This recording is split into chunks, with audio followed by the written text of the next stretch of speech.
malo mo da mau e honi pia malo da u lava ke hoani pia o ku mo fefe ha ke kainga I he ahoni ko kore ke hufanga mo nga hi talafata pu ko be o ku fa o atu pa mi heni ka ada mo fainga mare ko ni ke o atu ai mo proklama ko ia ko te funga fonua alo au ai ku fa fa ho ko atu pa mi heni I he taimi ko to be ko wilo be ko na ki tu mai tau proklama me mahina ko ni ko osi ko ahoni ko a fa fe fia eni mahino ke dea ku lava ke kamata ai hoko atu ko e tau proklama ko ia to funga fonua alo au pe mo palofesa to ke tase si wala ftani I hene pehe ko hange ko na ko whakalea kei ko le ke mangau e pehe ngahirea mahino pe ngahirea ko ia ku wha ngau e aki ke lava ke mahino e ngahi proklama ko e te ma tala noa ke ai I ahoni pe mo palofesa pe mo kada ke toki shea tu pe tau proklama ke tau inasi ko toa pe mo ke nau tolu ko toa pe te nau toki lava mai ke tau inasi whakataha I proklama ko ia to funga fonua alo au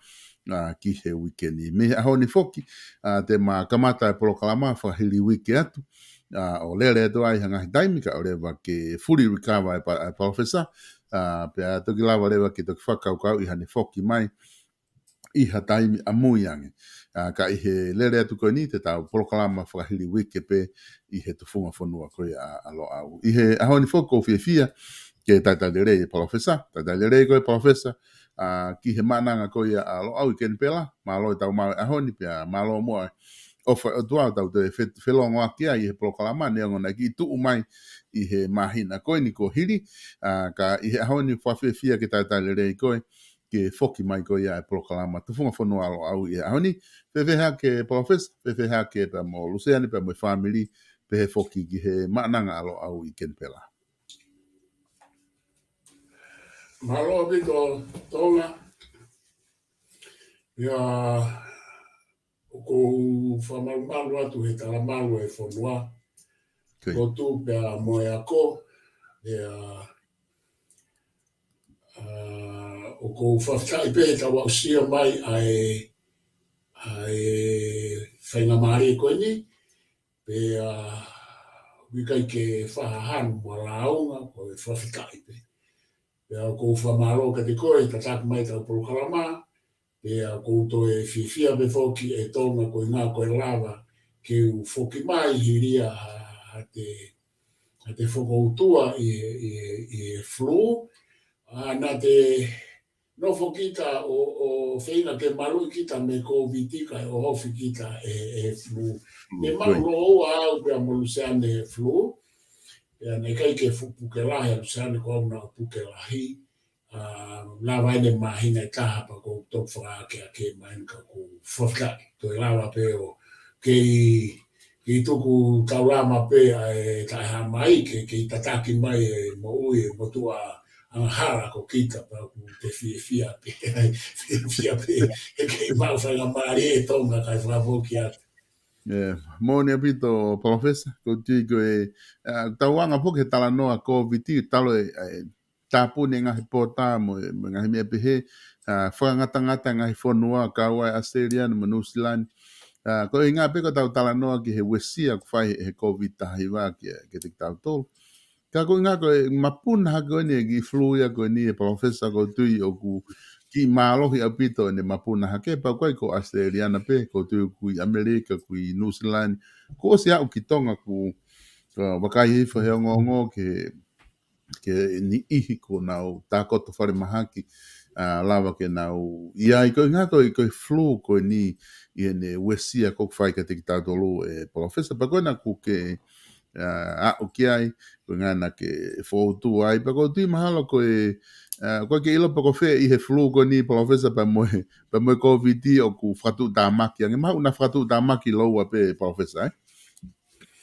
Ia ko nea kon ke flu na whatu tāmaki lo ua e tonga. Koi. Na tau tokanga lai fo ke COVID ko ne mawhora lai man mo lai mate pe ha mono proklama huhu.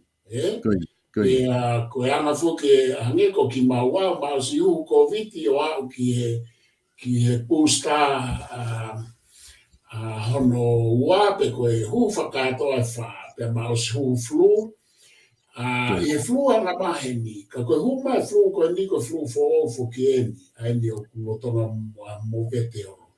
Aia koe mea koe ku hoko e ku wakai, o ku makatuunga he sino o e tangata i e ene mo i lelei, ai hua tu ki ai COVID mo e flu, ka makatuunga COVID, ka pauna o si huhu o si ange ai. Kei malawa peke puke lahi a whahinga ai COVID, ka pana na o si huhu wha, ka koe lahi ka haa o malawa ngai ke haa o pe mo ui. Koe flu, koe fu ke aha whai ngā huhu ia me whai ke flu, koe huhu ana maheni peke flu whakaruku fua. Ka koe ukonga fu ke ne coronavirus, koe COVID ka heiwa koe.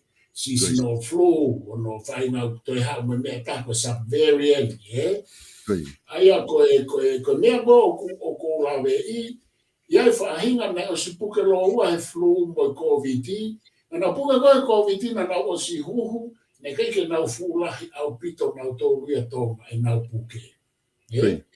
Koe ngā koe nau huhu. Pa nau puke rewa he flu, puke lahi nau tōru he flu. Koe ngā he nai keike a huhu, particularly ke a huhu tapau ia ke flu, koe ni koe huhu pe ke flu whakaruku fua. Pea koe na tula koe flu, o kutupe flu me noa te oi pōre. Koe anga ia koe ai alu ai foi mamani. Pea o ku haure me noa te ki tonga ki Southern Hemisphere, hau me North Hemisphere, o mai le vai a hau ia ki heni he kai mi momoko ke tau tolu mo ngai feitu. Ka koe lahi tupo e uwai lasi koe niu pe he tupu me noa te. Aia koe flu koe niu koe ke ilo ipe nei tupu me noa te, pe koe ngai whanau tama pe ni o coronavirus, e pe he foki, pe a moe COVID, Aia koe mea pe o kwhia mau ia tonga ke tau tōkanga mau pe. Koe whelao aki lahi Australia no to'o ai mea kofu mata, ai fofonga, ai mask, he o kei lere pe COVID heni to e hao moe flu, ia e mate COVID, ai mate flu. Ane ko ki maua, ma mask pe maua e tatau ai pe. He koe uhinga pe a kuia tonga, o kulahi e umea ia ku whakatupu. Ma mask pe maua e oku wharekoroa, whae ke whahonoa ia, kei whae pe, he ku kei tae mahino pe umea ke angai ma wakai, so na mawhenga mau ke mahao he COVID, pa mahao ma ke hao he COVID. Hu mai flu ia koe ki momoko e nei mau. Aina wala ia tonga pneumonia, e flu koe. Te kai ke puke flu, te kai ke puke lahi pe he au ia, tuku ke puke koe paula wea o he ka seaka koe, te kai ke tau ke ia ha puke lahi pe he. Wike ua e ku puke lahi, o kai ke toi iu, ia me ngahi mena hoko ke au sinoko ke wha ake ake. Ka ne koe uesia koe, te kai ke utare lahi pe he au e mo uio o wei o mea lahi o sino. Koe lahi a koe flu, kaku ka noa pia ke kakai ke nau whaka ehi, ke i hoko pe whaka ehi, he o ku ke i whanau pe, mutation, pe o whetongi pe whanau ai o mea koe ni, whi mau ke tau ke i tokanga pe, pe a koe whelawa ke he ni ke toi whafoki mai mas, koe ngai wheitu o he ngai state, nau toi IMAS ko New South Wales, pe a ku toi foki mai o mea ke COVID, koe hu mai e flu, toi hu mai me subvariant, pe te tau wheao pe he pe tau tō koe ko ngai e tau mo uika, koe mea pe te tau whai e, tau tokanga, pe tau toi e tonga whafoki atu. Mōni a pito, ai whatala noa kou ke whai e professor, pa kou tui mahina a pito ai whakaukau, koe mea penia ku tau kore ke ka kai ko tau pēku, nau whanongo he ngahi program peheni ke nau whaehi ehi pe mo nau tau hio nau sino ke ona amau ki nau tolo he ngahi puke koe ni, koe ngahi koe palaparema eni e wesia ai ho nau family. Ia tuu foki atonga professor o ku ngahi mea wha politikare i tonga o ku tui lele pe ngahi whaifatongia whai, os mahino pe tau estimati i tau prokalama ko ia na toki osi koe pata malolo mai na tau ostala noa pe tau aki he patseti monotari koe wharearea. Koe tu he taini mi koe pehe me ka ngai tonga ko ngahi mea ko ho haa kia ka kai tonga he taini mi. o kuna hoha ki he hiki ko ia ai koloa o fu mamafa au pito. Kuna whata ata pe ki he puha moa, ku hiki puha moa, ma taimi koe nai whaapanga pe tolongo fulutup, whaanga fulutup, a la ke mamafa tahaga o ni manoa ni menima. Walo ni tai ni mo paanga e walu tolu. Ai e koe ke ilo i koe mtaha whakene ngai mea kai whaka aho, na e kai he kakai koe ngako ne maa maa.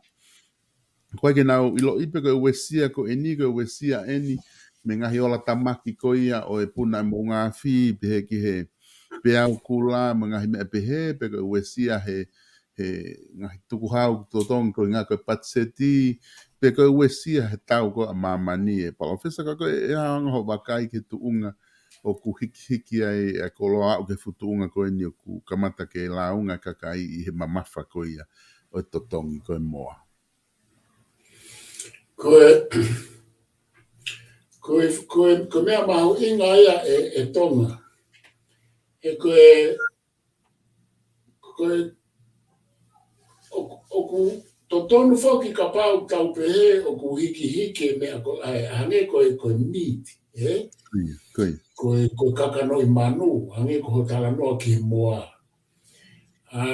Oku ospai ha usavea ke anga e tuku ai o mol Pasifiki. He koku hinga tonga oku tawosi la vei pe ai uhinga oku hiki ai e koloa. Koe rewa ai hiki ai koloa oku hiki whangare loto whonua, maka tuunga i ngai uhinga pe ai whonua ko ia. Ngai factors, ngai factor ke. E rewa ai hiki ai koloa oku hiki whakai regional, whakai feitu, fisi ha moa. E whanki o tu motu iki. E rewa hiki ai koloa ku hiki a whakamamani la. Ko hanga pega o atu ai ata pehe tonga. Ko hiki ko a kakano i manu ko ha te taula ki wakai foki e umea ko ha umea o ku hiki i e tala noa ki tonga. O ku hiki ka atoa ai koloa hano u kongalahi o ku ikai ke tui i e kulawe i o ku pehe. Ka pau o ku hala tonga pa ke whatonton. Mai ka koe kulawe i koe ni i o tala noa ma mea o ku lawe i. O ku ae o mea te fito o ku hiki he koloa i tonga. O ku mahino a ue sia whamaman lahi ia. Koe COVID, koe tau. Pea moene ue sia ke koe pea o kura. Pea o ku mahino e ne ue sia whamaman lahi. Ka kumantu whoktonga koe ke pehe ka atoa u whonu hango mautolo he ni koe ke whiangangai mautolo paraparema koe nā ke kakanoi manu. Koe kai ke ulawe au pe whea ha moa mo fisi. Ta ka pau ku hame a peia e tonga a hiki koe ni o koe mea o ku particular pe o ku makehe pe ki tonga. Pe o whe maurewa ke tausio rewa ke ufektoa i tonga o ku tupunga i e hiki. Hange koe ni. Koe hiki ai uhila. Koe hiki uhila koe a tonga. O koe ke hiki ai uhila ia ha moa mo fisi mo mea. Aia koe mea aia i tonga, koe ufektoa aia pe koe u causes, koe u mea aia i tonga me whakatupo hiki ai uhila. Koe kutau kei hange koe nofo koe tonga. Ka paurewa si e pata, pea hiki, koe mea aia no moro pehe maanga maheni pehe maketi. Oku peheni foke mea ai tonga, pea ku peheni pe moe nia. Ka pōpesi isi ha mea aia pe au mafuri a maketi ia, o nau hiki na tono no totongi. Ka pisu isi he, pe aku pehe motonga. Koe ni si pe ha mea aia, mati koe kau maketi control pure ia ai products koe ufai koloa he kau siaina. Pa kuanga rewa kau siaina aia pure e pata. Ka pau si e pata pure rewa kau siaina e pata. Pe aku nau hiki.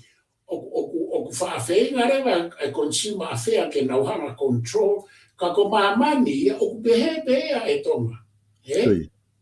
Ko ene si, ko ene koi poini ko ene si ha mea oku hiki e value. Ko ene price e mea ko ia. Pea koe ne lahi pea holo. Olo. O ku kake e whaalawa e he konsima a whea ia control fo i whea alu aki ko ia alu aki a he inflation ni. Koe. Aia koe mea koe kosio koe hiki ta hau ki he moa. Koe hiki ai moa i tō ngā koe ha. Koe ne hiki koe si he kapau si e moa o koe ai uhinga e malawa ke nauhanga hiki ai tō tongi moa. Pakapau kulahi pe moa ia kai hiki. O whiama ia ke wakai. Pakapau koe moa pe a tō ngā ia o ku hiki. Koe ke hiki e moa ia uotu motu. Ta koe moa pia. Moa pia tō ngā. Aia koe ea ai uhinga ia. O ku uhinga ai hiki ai miti tō ngā. Hange pe koe tautala noa ke whelawa ki koe pehe o ku hiki tō tongi ai uhila. Koe kui tonga, na e tala mai he kamata koe ai sola. Koe sola e hauia mei to pesete ni manoa tō tongi uhila. Na e hoko ia o koe tonga. Aia e lere ai pawa, ai lolo, pesete ni manoa, lere sola, pesete ni manoa. Pea uhila re waia e maa ange uhila. Ko mea ne tau e unga furu tupu pe fia ki mua. Kai me ko lere sola, alu ko lere sola. Koe ke ni manoa, koe ke mahino ka te au ia, ai foi mea koe apo ka hameu ke mama whai, ka pau nai hu mai sola o toko ni, ai lere, ai lolo, ai pāua. Aia, kui kai rewa lawa he sola whai whi whatongia nai palo mesi ake he pureanga koe tui whakano ki he maa ai uhila. Aia koe tu rewa uhila, aia koe ke tau ilo, aia koe nahi uhinga pen. Pe oku kei to tongi pe uhila aia me he lolo, ka oku i whei via e sola, pe oku to ea ha whainga uhinga aia, ai ni wa ukwhai ake ai. Ai ngā hei tā langa ke hea pe hea koe kau tamau nau ai pe nau tō kau pisinise nau sola o nau whatau mai nau tō le nau sola pe tō tōngia e pāwa limited o uhinga e mamawhai mea kakai ke nau ngā waki na tōle sola koe nai tōko nea te upurea ngā sola koe vai ni aia koe ngai tā langa e tau koe ke uila no mo ni ka koe whehuia koe ki e mamawhai koro aia koe tau makai koe ki kakanoi manu. Kupo ke tau oate ngai uhinga. O koe tangata ekonomika pe ke hao analysa mea koe au tau tui siwat mo tau tau i ngai malai ke he koe kakanoi manu ki he society ki he kakai. Tau koe ngai uhinga apart from economic factors. Koe hai ngai uhinga. Koe hafua ngai kakanoi manu o ku hiki. Aia kua smahino fo keni tonga. Pure anga ko samela akispo hika pare mea ko pekia. Nana uhanga nau tōrua pe kimua pe ai o hike to tongi sipi ko ina ke whakasisi ai kai sipi ai kakai.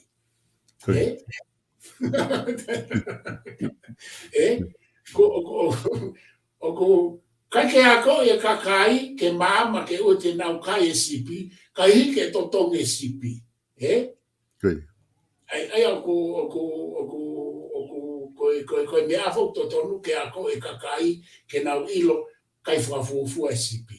Ka nau hike nau tō e sipi ke whaingatai e kakai ke wato se me whainga mea koea. Whainga mea maurala koe ako hiki ke ua te kai he kakai mea koea. Kakai ke ako e kakai ke nau ilo ai e sipi o whakapaku ke maha ngā kope a to ke ai ake mea. Kai ke sai pe ke kai e sipi ia. Ko mea pehe, koe ke mau ke moa. Matui koe moa koe ni, koe moa me lahe moa Amerika, koe ngā koe moa ia. Hua ke hormone ke nau tupu pe nau tore wike taha. Sai ni te whangafu moa. Pea koe taofi, koe mea koe maari e ke nofo i tonga. Taofi sipi he ku ngako, kai mai moa Amerika, uku toi ngako ange. Moi pipi. Aia koe mea ia o ku fihi, o ku fie mau ke whai ki ai. Koe o mea pea o fie mau ke whai e si o ki ai aki ai ata mai ke rei e tonga. Kai ke koe mea pea koe, kau koe ke ilo tonga pe koe moa pe te aha o mea ke i he koe moa o hiki. Ia, o ku taramai hiki pe mga hikoloa ke he, koe kapapulu pane o nau taramai hiki a paanga te au tolu ono. ki he kapapulu e taka uelo pe ko ngahi mamahu inga ki mua pena e walu nima pena e fia. Aia, o kone tu ufuka na ia ku hiki kolopa kwa ima ngahi tu kwa ki ia profesa ai va inga ai kakai koni kausia ina i he ngahi whare koloa mo mahu inga mo ui ai kakai he ngahi whela whaki ki he pureanga ki ngahi hanga ka patunga ko na whafofua i koloa ke na wakai ai ngahi whare koloa ku na wa inga he mahu inga ko koloa ko ngā kone isi ai koloa ko na toki wakai hifo e Facebook a ke tohi ai toko taha i wawa au koe kore ke kakai ko ngā pe ka pau kwa wheitu mahoa ke whaia ke nau ki no whaki putu ka koe ngā koe pehe koe fumato aki honge au pito ngā koloa ni i ai o hange ko tala noa o kumatu ngai hiki ki o ngā koe si e koloa ke lava o maa fie maa o kakai e professor. Io che koe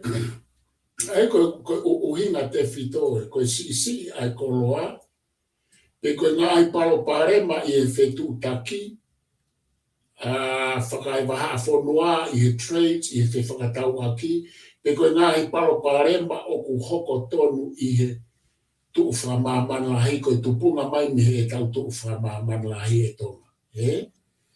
Pera koe umea koe ku te kai ke uhanga o lape i pe koe hae ai tukunga ai uhinga koe ki ai ka koe mea mahina mai me o tala noa ka pao ku tonu e ku mau koe mea mahina mai ka te au o koe ne whikau aki lahi o umea koe ni mo kau sia ina mo na hanga o monopolize o purei ai marketi Koi e koe foi tu foke marketi to ngā aia kada peke ui lau ke te uwhakai ki ke he, ka koe tu foke marketi to ngā o ku monopolize aia i tautala noa ke koloa ke uwhare koloa. O ku control ono peseti lai te whito ke whanki whare koloa i ki e kausia i nā pia mo ngā hei koloa wholesale pe nau hu mai koloa ka koe tae ke koe retailer ku mei whianga ngai ma kakai. Aia, o maarea foi keisia a tōna i tala noa ke koloa, he koe foi matakari la lahi o ku ua pe ki he marketi koe ne whare koloa, koe kakai tonga e mo kakai siaina. Ka koe u whare koloa i ki ke retail o ku control, monopolize, pure i pei e kau siaina, o ku ikai ke aha pure ki ai kakai tonga. Pure e kakai tonga ai fua e whonua. I e marketi. Ka koe ne hau koe ke tala noa hange koe ngai koloa koe ni hunga atu mei muri. Koe pesete lai, tau whafufua pe mahala pesete fitu noa, o ku monopolize pe purei whalu ku fua ia e kau seina. Pe o ku lawe ango fua rewa ke tau sio ka nau tolu, i he hoko e ngahi mea pehe ni he ko nau tolu nau hanga purei. Ka koe toe ne tonga pe te ai mo ngai uhinga kehi ki tua mei ai. He koe hange ko gulawe, koe anga mahe ni ia ka sisi pe koloa, ko ni sisi e na whainga koloa pe he ni o ku ke tau kei, o ku alu e ai totongi ia ki o lunga. Wha o tonge tiki pe ne alu. Pe koe ngā i mea pe he, o koe ke utu iau ko ngā, na ke pe he koe koe sisi ai ngā i koloa koe ni tonga hange ko moa mo ni ha pe koe. Pe o kuna ulahi pe na toka au hiki pe. Kuna puaki nalo ku lahi pe e moa e mo me aka hiki ka kwai pe u koloa ia hange ko na utala no ke maho ai baba na utala mai honge na u kore holo ke kakai ki ang ai kwai pe u koloa ia ku ose pe ku kwai pe u koloa ke lahi pe ka ku maalunga tato. Aia ka pau ko ia ka pau ku lahi pe u koloa tu ku ke koloa ka na o ku osi hange ko e maho a. Ka pau ku lahi pe ai u koloa. Koe hare wa uhinga o ku iki, koe me are wai ai maa koe a koe ke whakafua ai mahuinga ai koloa ai consumer affair ai toma. Koi. He kai ke tau sio pe tau tōrea ke kau sea ina ka pao ku hiki whaluku fua ena ka o ku ikai ke si ko kala noa koe tain pe o ku hu mai e monopolize kau sea ina ai mahuinga koloa i kai ko si ai. E ko haia ku ne whakafuafuai ai ko roa no mahu i ngā ko pure anga. Aia te tau eke rewa ki he pure anga ko hā mea oku hiki ai ka pau ko koloa oku lahi pe kai hiki. Hono totowi. Hiki lahi a pite hiki ka papulu moa. Ka pau kai ke sisi. Koe simple pe ia, koe anga mahe ni ko ne sisi e hiki. Ka pau ku hiki pehe ne lahi whai ke. Ka pau ko tonga pe ia koe ke hiki moa ia mani toi whai ke pe koe hiki moa e whanke o kumotu paswiki. Ka koe mea fo koe tau whewhakatau aki wala tanga tonu pe koe ke toi fōua tu e o au ke he pe ai hu moa ia e o kumotu paswiki. Ka ku he ko nusila fo mo whekoa. Nusila fo mo Amerika me lai hu at mea e tau moa. E ku ia me fo mo moa e kau sia ina. I e kulawe i tonga soke po i nieta. Te e pe mo moa hu moa te e kau sia ina. Ka pau ko moa ia ko e kau sia ina ko e fui tala noa ke hei. Ka pau ko nau moa pena nau tō kiki. Ka koe mea whakalolo mai a tonga ki whonua, e tala noa ki hiki ko ia rolo tonga e nau whainga ke whakaake ake me COVID pia mo pia o kula. Koe mea pia hoko koe whainga ke ai e lai luu mo vestapolo ke lahi lahi. E koe nofo foki tonga ko ware pe ko tala ai hatau haka. Pe mai lai lu pe lolo. Pe nausio mai fok toma pe tala mai koe hai kiki. Ko koe kiki e lai lu o ko ai pe mo ki furihi. Ko mena e mo le reia e mātua. Ka mai na to sio koe ke toi whai hakai ta e kiki e ko ka. Io, ai kakai ia ko au ko karatu e au tau ki kai ta e kiki. Ai lai lu pe mo vestapolo. Ka koe tū ku hua pe ia ka ku parapare malahi na e tō. Sai pe mahale ala tu pete tato e sio ai ki a umea. Mone pito e profesa ko tui mahalo koe tūkunga pe ia koe ngahi mea ia ku talanoa kia kakai i he ngahi whela fua ki he ahoni. E ngahi mea ku hoko tatati fito ke nau mo ui whaka aho i tonga. Taim tatau foki ku koe ngalahi foke tau kau minista na ulo tonga i murini mo e moe pare mia i he ngahi whakataha kehe ku asi mai i he social media ngahi whakataha ku hoko opit pe foki koe pala pare ma taha ia ku na ku prokalama mo yongo minista i he in koe mia pe a moe whakatau aki e whakaki moe tori koe na o whakataha holo koe ngā koe mahino o kuhanga e he kainga tonga i muri o whaai e whanau ko mahe tori ke nau hola, li ake polokalama ka nau hola, ka kunau sio ke ngahi wesia, e ala malawa ke hoko o more e whainga maari o tonga, wha ekonomika, mo ngai whainga maari ke ngai whamili i he tori, ka koutu koe isi upenia ku o mahino pe ke he community, he ku, o waifuke pe he ngahi, kakai tō ngai murini o nau o mwing whenatoe whainga whakaukau pe he profesa koe hola mo tolu he kunga na mau hola pe mo mau tolu e taimi koe na mau hau ai kapana ka ke mau hola he kai mau mo ui murini koe whainga whakaukau pe he ka nai kore pe he o minista koe ni ki he kakai he prokalana mana mau whahoko au koe mga whainga maari te lahiange i he prokamatori e la mawai me whainga maari e nofo whanua i muri honau o no maari mo ne whanau ka koe fo i tori pe ke ngā ke nau te wakai ke ngai whainga maari e koe ana more yo te koe isi upe ko manatu i he taini mi palofes ke whaha whakatala no atu kia ki mo ke ta foki ke ta konistuto ne palofes o ko whekaua ke ni tonga pe mo pe mo tausio koe mea koe ke tori o mao ai se ni lelei koe mao se ni lelei ki e whonua Ka o kuiai mo hono ngā hi ha. Tuku ke heangi ai talanoa ki o mai whanau o ova I muringi pe nau hola. Kui.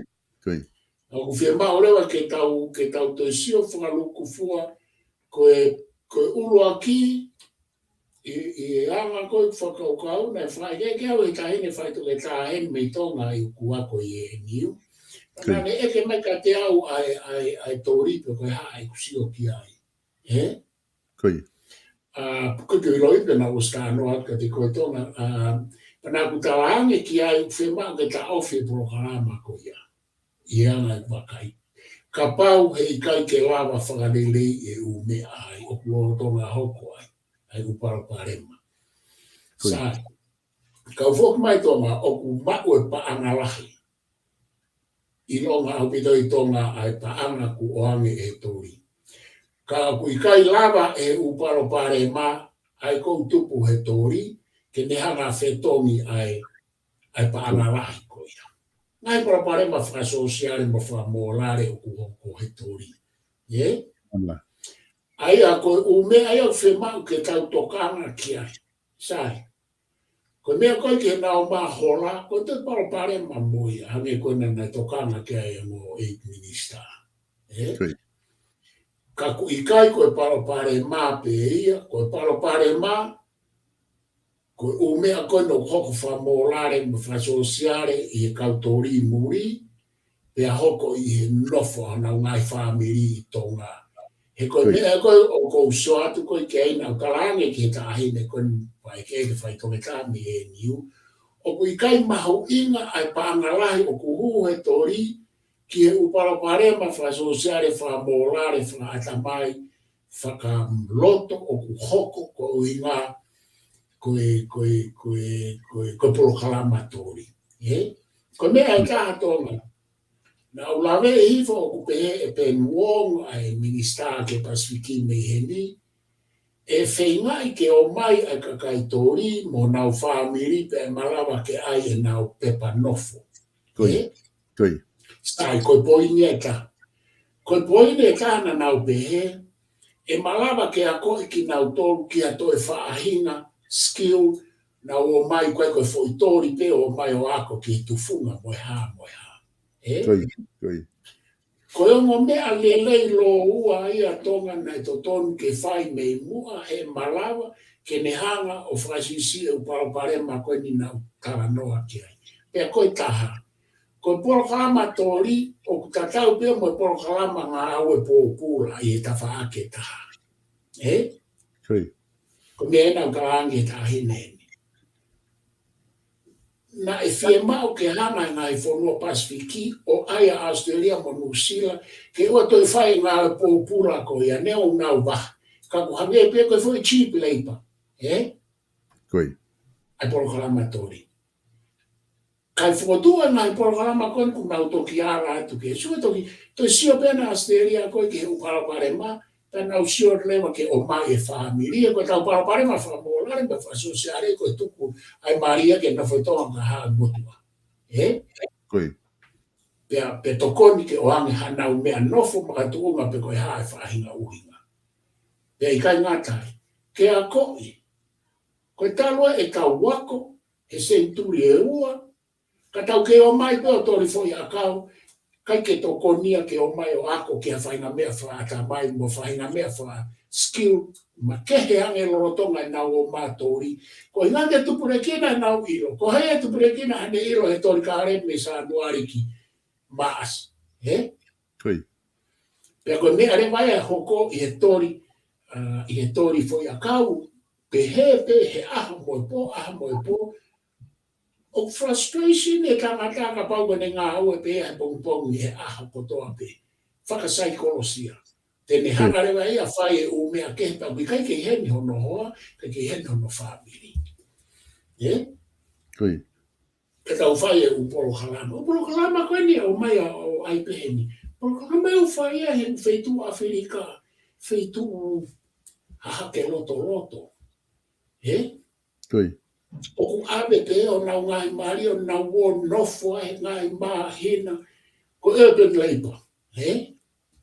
Pea nā tau pe e tonga e kai ke tau to ha o ke u polo kalama pe ni ka koen a pe a sere mu sila to o mai tau to ke ya malo ni ko mata ke tau nga uno ki ha o mea ka pau ke anga i whainga maari e ai sai ka pau ke anga i to ya ko i mo ai tamasi i ke heka pau anga ha to mea ke na wa ko frasi si e na wa po pong pe ka ke hata haya e tau ana mai le ana mai le ko to me ai pong pong ko to pe mo i fiaf mo ata mo i fiaf pau le ke ne fratu po ia o me ke ata mai tangata e me o kuma o e me va ka ko la ka tonga ka kai ko no ma tori ko ka kai o ka i la e ka middle man hen mo ka kai tonga pe na middle man mo ka kai e pure anga o me ko ya ko ke no tu alo si pe ko alo la ka ko me ko fe la me to ke pon ko ka fa ko ke to Koia. Mahalo ko tui e professor mahino abito ai whamatala ko e kuke whahoko whika o aki pia moe. Ngahi isi ukoni ku lawa ke ta tala noa ke hoko i he lolotongan. Ka ko tui mahalo ku mahino ai whakaukau ko ni te tato e tala noa pe ke ngahi isiu pehe pe i he tangahi proklama ko ni ka hoko mai. Ka ta whoki mua ke ta koni stutone ko ngā he ta toi ngā taimi ko ni i aho ni. Pea ki nau tolu ko mo mui he tau proklama tufunga whanua alo au na ma osi tala noa foki he tau konistuto ne o whanonga au ke ne osi ko ia ngahi kupu ko ia konistuto ne. Pea koe proklama whamui mui koe na ma tala noa ai mo palofesa na ma foki rewa o kamata me kupu ulo aki. Ke wakai i koe ha ai anga ai wakai ai palofesa ke ngahi kupu koe ni ngahi kupu ai, ngahi me ai o kune pehena e totonu ke whaihano o kapi pe whaihano. Ano te wakai i ngahi kupu koe ni. Ai a professor te utuku atu kia te koe, ko tui mana ta i he kupu whā, i he ta tala noa koe ni, i he ta proklama wha mui mui, ke hoko atu ai i he ngahi kupu koe ia o tau konistuto ne, ki hanga hao wakai ki ai, ngahi mea ai o ku ke pehe ku lele i pe ke tau hoko atu aki, pe ko ngahi kupu o ku ke pehe ke whaihano te ki wakai. koe ko e kupula ki tonga kataka o te ki foki mawe, nei kei, ko ha mea whiema o viviri tonga ke ririu, i kai ki aha mea he kupula ki na o slavi ki ai kupua, kai ki aha mea ai whiema o viviri, i e wakai a aku, e kehe ha wakai ia. Koe hao koe ke kupu tolu, tok whai ka kapi a mono koe anga pene wakai, ki a mea tu whatu tāmaki whiema o ke viviri ke ririu. Ko tau hao wani ke kupu wha, ai ko kupu wha pe e tatau pe ki ka kai koto pe ai lao o tonga. E taha pe ai lao o tonga ni, ki e hou eiki, mo mea vare, ki whahinga ka kai koto pe o i kai ko e tonga mo e tonga. E i kai whakatu halao i e whonuani, ki a whaahinga, pe tuku ha whaahinga, ka e taha pe mo mamafa tatau pe ki e ka kai katoa pe o e whonuani. Pea koe ai hena footnote e tonga kai ke ulawe i aia isa, aia mahino pe koe footnote na e mea na kapi mo tānaki ki e kupuni. Ka pau te le wakai atu ki ai pe koe footnote i he tau whena taki. I kupu wha, I he kupu wha, Ai a koe tahiwa whitu anō. I koe tahiwa whitu anō, Koi. O ku ase mea na e kapi. Ikai. Ia. Sai pe maina pe na e mea na e ka koe kupu koe ni tonga ka whai pe ato e ki lawe ki ai koe kupu whai ngata ai. Koi. O hinga ai whai ngata ai kupu koe ni he koe whaunga e koni stuto neo whangatu uia ki konga lalahe e tolu whaka hierarchy he ne au ki olunga. Koi. Pea koe na tūla ia o constitutional monarchy. O ke he me e absolute monarchy.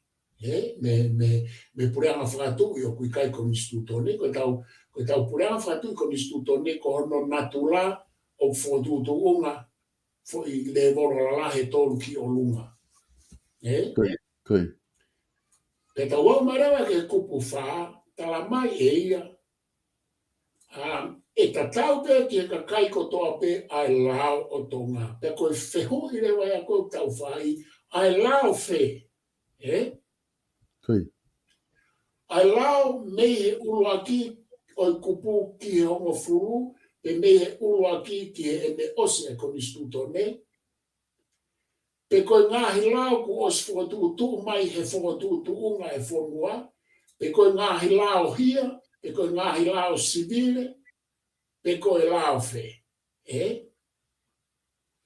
He koe whaunga o I konistuto ne, o kia e ngahi lao o ku kehe ki he tui, koe ngahi lao kehe ki ho eiki, pe ai ngahi lao whakaruku fua ki kakai, pe ai ngahi lao ki he tui ho eiki, pe mo kakai, pe ai ngahi lao ki he ho eiki, pe mo kakai o I kai kaua e tui.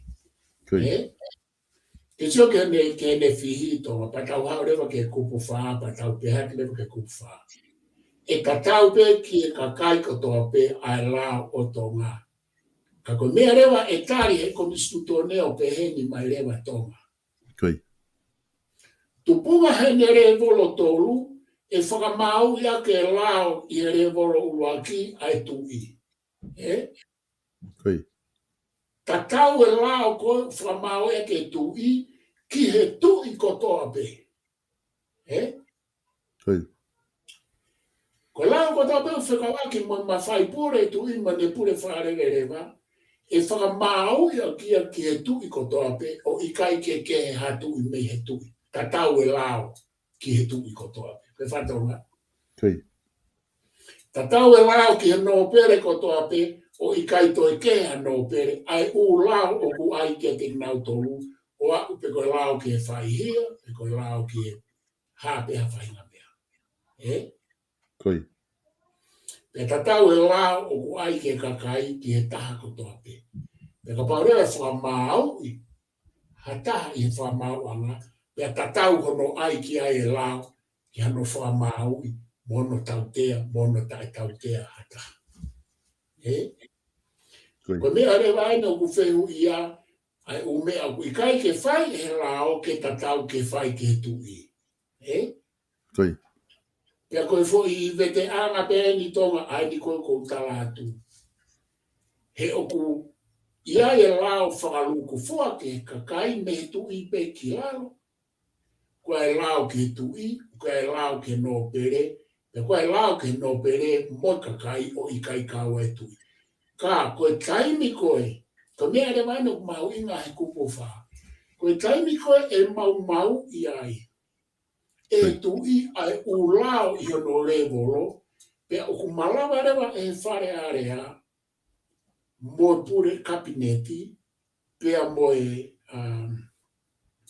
whamau anga, mo kakai, ke nau ngaue o talatu ai ume ako ia ke whahasio, ke ai kapau mau I he tui, ke lava ke whai hatalanga, pe lava ke whai hano whakatontonu, o whakatatau ki he revolo e tui. Pe tatau pe I he hoi ki no pere, pe tatau pe I he kakai. Aia koe tau whakarea e tonga o kupere.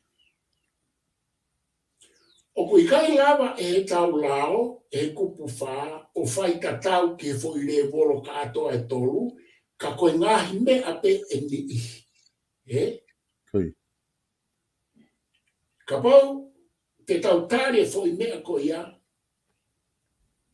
e whakasisi rewa e tau pehe o ku I kai whea lao. I he uhinga o constitutional monarchy. O ku lahiange ai foi tō ke koe ni I he pure anga Republika Whakatemokarati. Kai koe Republika Whakakomuniusi, Republika Whakatemokarati. Ka aku ke iai pe ai ngā I kupu o ku whaitatau mo ni hange koe ni.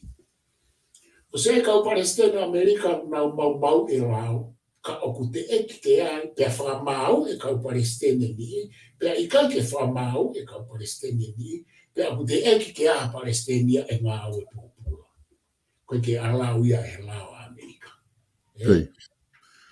Aia ko ku uhinga. Tatau pia mo tau tānoa ke tu. Oku tatau pia lao ka atoa ia ke Amerika. Ka, oku te eki ke ngā au e pōpura ha Palestine, pe aku iai kau Palestine na e whamau, pe ai kau Palestine na i kai whamau i ki he nau ngai. Mau. Aia koe ume aia oku whema uia ke tau mahino i e hau ke tala noa ai mawhai pure, tatau pe mo Britania, tatau pe mo ki tau tōru. Pe aku kei whainga ta ai ka ki tau tōru e tonga. Ka koe anga koe wakai, kai kia hame aia heni e whiema u viviri ke riri tonga. Neongo koe ngahi ke hei ko uskara noa atu ki ai. Koe uhi ngā tonga, he koe pure anga o ku constitutional monarchy, o ku rei volo tolu. Ka pau na e kehe, na e repapirika, e malawa ke o atu ha o mea ke li liu i e foi tuu koe. Ka koe uhi ngā koe talatu, he koe ngā kapau te talatu ha mea whema viviri ke li liu i e kupu whaa. Hei kai ke lava whenā pasia mo e foi tuu e komistu tō ne he ne konga tolu koe, tu ke u konga o lao o ku tatau ai ki e taha kotoa peka whamau. He koe whai mea lahi koe ke lava e tu i o whamau. O whamau i tatau i e whamau a ngā o hange koe toenga. Koe whai mea lahi. Ka o kuiai a hano whamau i whakawhare area o e tu i o ke. Pea kuiai a ono u whamau e tu i o ka pau. Tene whai hanga i tōno no. Pea koe tu i kotoa pe, tene wheinga rewa ke tauhi a koe ngā, he kua pau ke whamau i tatau e tu i kotoa pe. Koe tu i koe kai ke te tauhi a, e whai rewa longoa ai. I e fwoi re woro koe o whamau i oe tui. Mari. Ka kou whawho ke atu tō, koe ke roi, pe kou whawho atu. Kai ke usiwa au ke ha mea u whemau i viri ke ririu, i he kupu koe ni, kai o rewa ku ririu e fwoi whaunga tolu koe o e konistu tō ne, ka pau o ku malawa ke ririu, pe malawa reo ke tau tō sio o katau ke tonga kotoa pe ai lao o tonga. Koi. Koto e mahalo koe angai koe whenga ke whamatala e atu pe tonu pe kai. Kai whawhoke e tonga. Maria pito e profesa e whakaukau koe ni. Koe ke ilo i pe whoke koe tahani e ngai kupu o ku whai ano whehu ia mau pe. Ai kupu koe ni koe pe he e tatau ai lao ki ka kai kotoa pe. Ka uhinga koe i whamatala koe ni ke o mai he aho ni, kui hanga o mai ai i exemption ke lao koe ni. Ai kui hanga o mai whi whakaukau, o ku kai kia hamea whi mau ke liliu, ko uhinga he o mai pe lao ia ki he whi re volo ke he tolu. Ai au hange koe whamatala, ka paruna e re volo taha pe e tau tu unga whasosialea ki tau tolu. E mahino rewa koe hui lao. Koe ni kaku unga o mai pe ia ki he lao le volo tui, le volo hau eki. Pea moe le volo koe kakai. Pa ko tui mahalo koe o mahino au pito. Ai whamatala koe ni profesa ke o mai. Ka te watu peke ke hoko atu pe.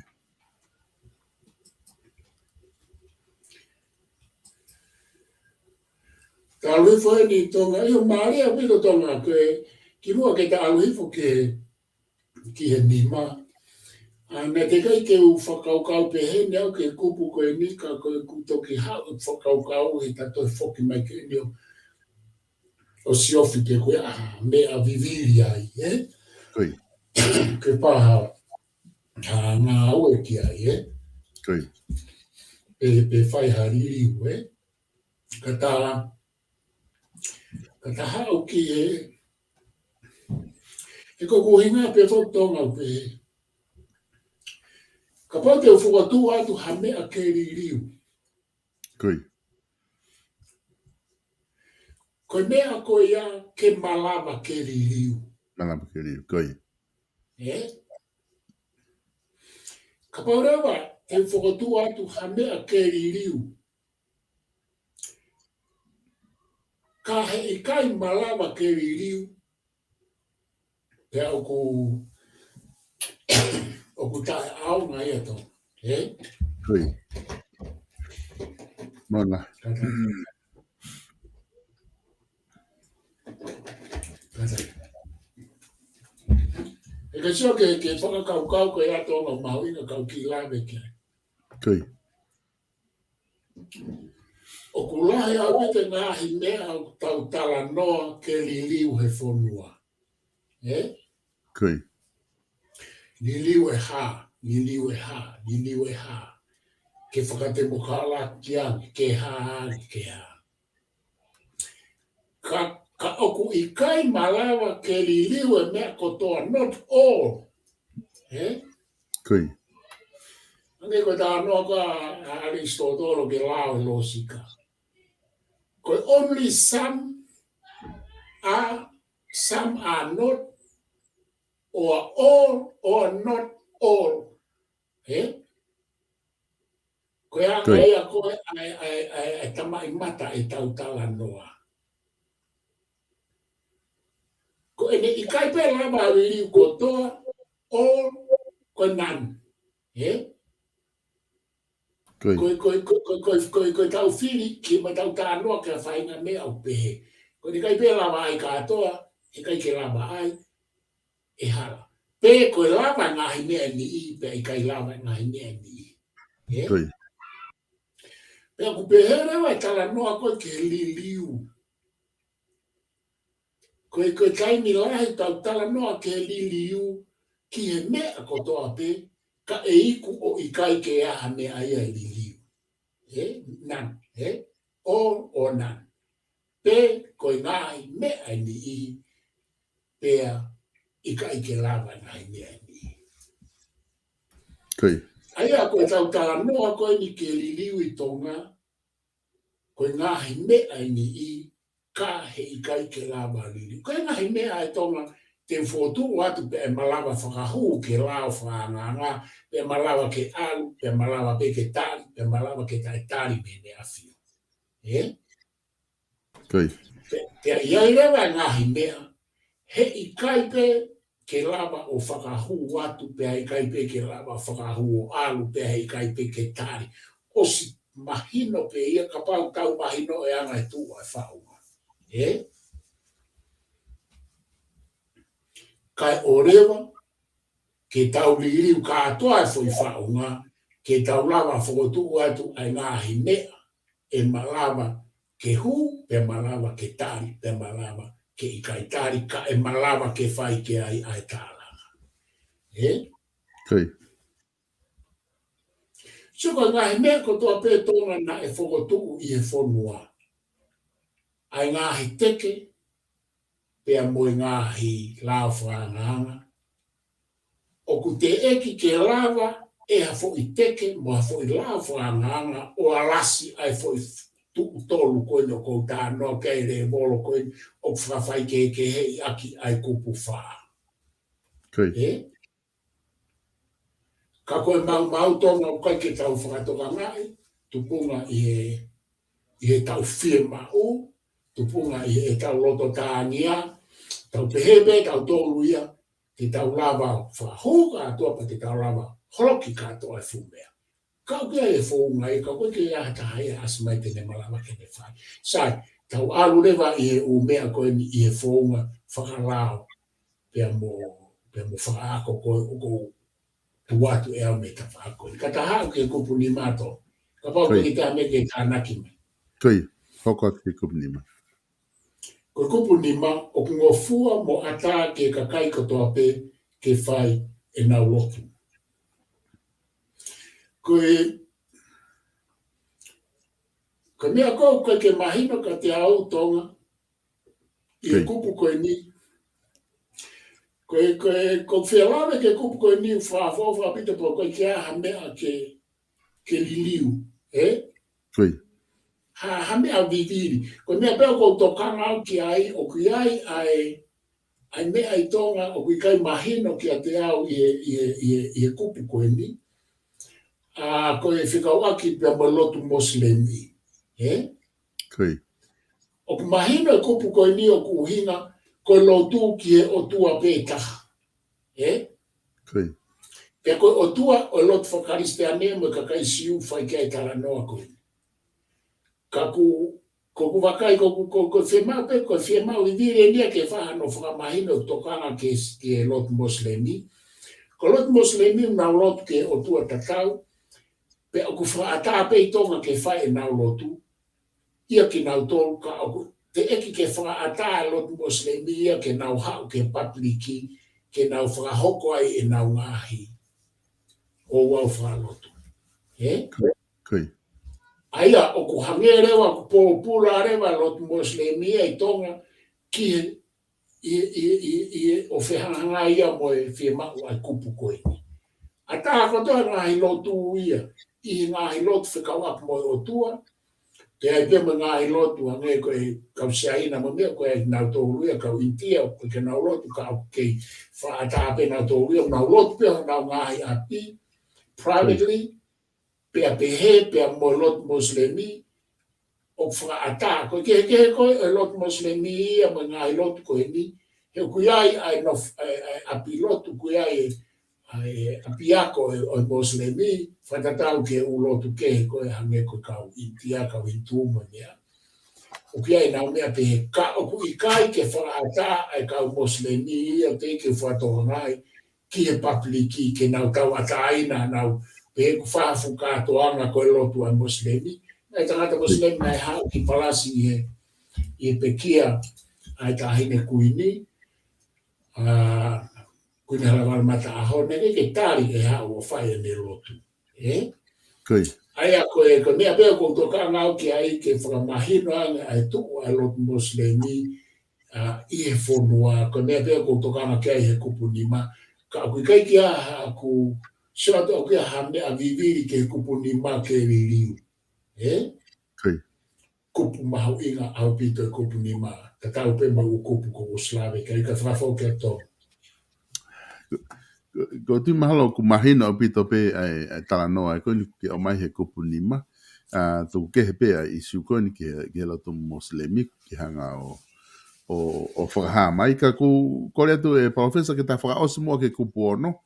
Ka ta toki pia ta whama o poai, ka ta toki hoko atu rewa e kupu fitu o ala hoko atu ai i ta programa hoko. Ko kupu no tonga e taui ke maa oni o ta ingata ai a sāpate. Ko e mahino pe tonga na ta Slave ki ai kui ai pe ngai iriu he uho ka ku te kai ke alase fuo o sāpate i tonga. Pea makatu unga kupu koe ni. Kai ke uaha kusio ato au kia tonga ke ha fie mau viviri ke iriu o kupu koe ni. Kupu mahu inga e nia. I kai ke ngata pe koe kupu whikawaki mo e tohi tapu, mo e lotu. I ne whikawaki mo e whonua. Ka koe koe asa pate ia, koe aho maa lo le lei, me ongo whaia ngahi lotu. Koe ki aho, o ko popo kakatau i e nofo i tonga. Ai mahu inga ke whai ai maa lo a sa pate, pe te alo lotu pe kai. Ka kune omi ke whonua ha maa lo, mo nofo tā ke lotu, nofo tā ke ngai proklama ko ia, nofo tā ke mālolo o mawahe me ngai proklama anga mai ni popo ka kato ia ke kupu ko ni e tonga ke ua whaia no we, ka ku kaufunge ne ngai kupu, o e kupu tā ngata, me ko lai tā ngai kupu ko ni na me kau ke kupu tā ngata, ka koutui ko ia pe tonga kai whafokia. Malo apito e professor ko tu mahalo ku mahino apito pa ko tu ko ta foki mai ko ni he ta proclama ko ni hoko o hili ha wiki me heni te ta foki mai te ta feinga rewa ke ta me ha o ko ngala he ta ha ki he ta ha ko ni he ta fama opo ko ni e ko tu o ku mahino apito pe lele ai time ko ia o mai ai ki o vakai ko ia pe kwa hanga hi mea fu fa va o fe ma o ke fa hanga o ke he kupu ko ia E kunga ku ta os whamatala e tau ai he ta ngahi polokalama lahi. Ai ngahi kupu alo osi ko ta foki mai pēni ke whakai. Ai ngahi kupu ko ni ko haha o wakai ki ai. Ha ngahi mea whawawave o kwhia mau ki ai. Paha o te whama opo ke ngahi kupu ko ia. O tu whama whana apita taimu ta te foki mai ko ia pia mahino. Professor te aha mea te ke tokanga ki ai. Ke o atu ke te koe taimi ko ni peta toki mawai. Maro pito tonga I o koe o kuhange ai ko ni stutone koe tohi tapu. Koi. I he uhinga koe ni. Koe tohi tapu, koe tohi a ki he tau mo ui whakaluku fua o au ki he tau hu, pe ki tau hu ki heri pe ko he wani. Koi. Koe tohi a ki he tau whakamo ui whakalau maari. Pea koe konistu tone, koe tohi a ki ne hanga tataki ki tau tolu he whonua he mea kotoa te. Koi. Pea ku uhinga e ku pehe o ku nga tatau, I he uhinga koe ni tonga, koe tohi tapu, o ka ke tau lautu o tahape. Koi. Pea koe kai ke tau ai pe tohi tapu hanga ki he, ka ua te tau toi sio ki he ne hanga ki he. Koi. Pea ku tau tou lau e tohi tapu, te lau, te malanga ake vesta tau, tua valungi au e ke I hau pe ai u whakaukau ke heia ka kita pa ku te ke iako pe u mea mea. Koi. Aia oku pe tau wako tohi tapu. Oku pe he ta ta anoa ko nistutoni. Tau wako ko nistutoni, pe te ta foki mai ki kupu uruaki, I he wike koe, oku toi maua e foi maa ia ke ta hulua ke ta wha koe, na ta hulu ke ta wha koe. Koi. Pa koe ta hanga tae o aia ai ko nistutoni, o hangepe koe tau ai koe toi tapu, te lau e te toi tapu, ke ta toi foki mai, se ke ta wheri uri wakil koe ni, o ku maama me pa kone osi koe ta porokalama koni ko nistutoni he ne osi au pito. Kung toton ke whakanofa e doon kato ke kaha tawa ko nistutoni. Pea mo tau kau whanongo, mo tau kau mui mai na mea mai. He ku te eki ke tala noa I behende ko nistutoni tonga, kai ko haa ku talai hanga mai. Ma tui ko tala noa ia kone ko nistutoni ko empo tala noa ke whakalao pe mo whakamea ke mo ai ki fie mau whakapolitikare. Koi. Ku tatala noa e ko nistutoni, hangebe ko tatala noa e toi tapu, ke ne whikau aki mo morale, mo politikare, mo ekonomika, mo ui whawhamiri, tau hanga ngao e ko nistutoni ke kauongo I pe hepe, tau ilo I hono malo hinga, mo no vai anga, mo ha. Koe mea koe uta alu ki ai I he ta porokarama. Ai koe tātou e whoki mai he wike ua me hemi, koe ta sio rewa ki e whakaosi ngai kupu koe ni, ngai mea whemau ke ririu me fitu, ki he hongo fulu, e ta alu rewa me he tahataha, ki he ua noa, e ta sio rewa ke ngai mea ok whemau ke ririu he kupu kotoa. E hange e tonga kau whaosi aki, koe ku tala noa ki he ririu, koe ku tala noa ki he umea, o ku hoa ai whakakaukau e ririu, ia te au pe kokoe, moianga e whaunga ko nistutoni, pea e lawa o ririu, o fou I he lao whaanganga, o fou ai ki wharearea, pea fou ke tui, pea malawa ke tari, pea malawa ke ikai ki tari. O kai ke tala noa au e whakaukau e ririu, ke tauhanga o mau I ai whaunga, ko hina ke lama ririu, foi ta anoa ke he, whai ngofua bite ta anoa ia ke he mea ko ia. Ka te tau tala noa ki he mea oku malawa pea e hoko I he whaunga constitutional monarchy. Nā e maporokalama mo se tita, nā e ke whai I he neafi, ka kui kai ke lawa ko I ngā pe ko I ke whamaho pake ku mea ko ni e ku whakautua. Mahana tau whai ui ka upo ko wiki tua, ko whilawa kei tonga, ko ka veinga koe nane o mai, ko ka veinga upe he, ke ne whai e keo ki ai. Ke tau kei teke whakate mo ka lati pepe tuku ka tau nofo pehe pure anga whakatui. Ko whaambe tonga e hoko ha maporo kalama, I mafapokalama se ti take wahe e ku whakaukau ki he ongo tawha a kilo ua. E ku whihi tu ua fwoi e tau fwoi alu koe me e poini koe o pe he te tau alu ki he te mokalati i he constitutional monarchy. E? Ko pe he koe ke tau alu ke whakate mokalati ange i he constitutional monarchy ko e tau tala noa ke he liliu i he ta e malawa. E? Pea koe umea pe o kou film. Koe tala noa kou toton ke whai, koe tau tala noa, koe alu ai kapi mono whaka constitutional monarchy, i constitutional monarchy, o kuiai ai uru me ere me niti whaka demokarati i he constitutional monarchy. Ka he ikai ke alu ia ke demokarati ane. E alu pe ia ke constitutional monarchy. Eh? Hami e ko Britania. O koe ke ala Britania ia ke whakate ke te mokalati ane pe apuri ai constitutional monarchy. O ku alu pe ia ke ha, ke constitutional monarchy pe ka o kia i ngahi ere me niti whakakonistu tone o e te mokalati. Whe mau ke tala noa ke clear foi mea. Pa go look forward ke mapuro kalama koe. Eh?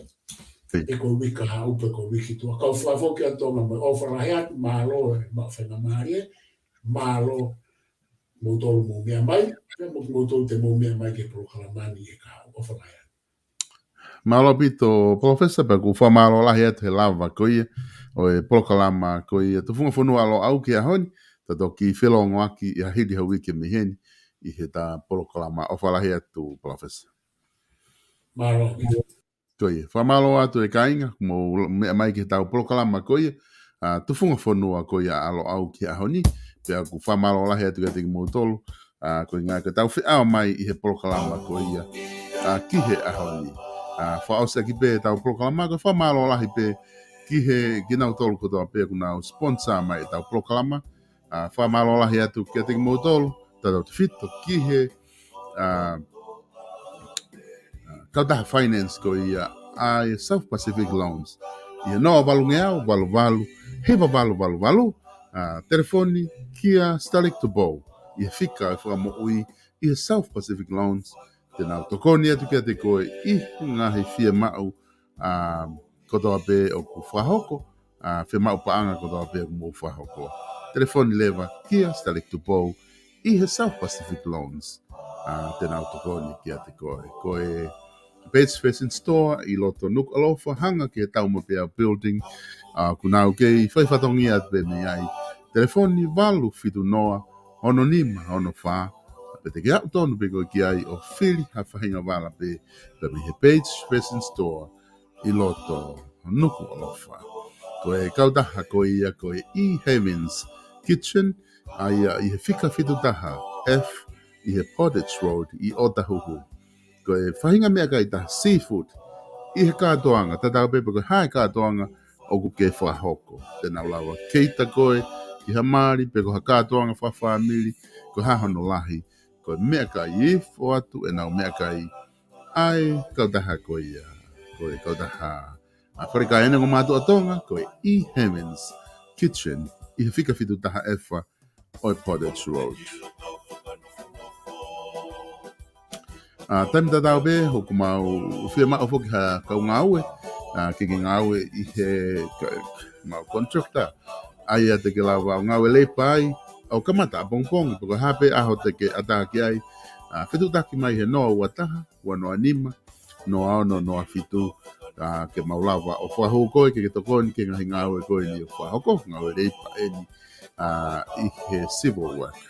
Ka tau live stream ke ada be kainga ka pau ku ke fia mau ke faita i ha fahinga katoanga whakakolo whawhamiri te maulawa tokoni atu ke atu. Malo pito mo mea mai ka mo mea tau toki whilongo aki i taimi ka hoko mai.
whakawhata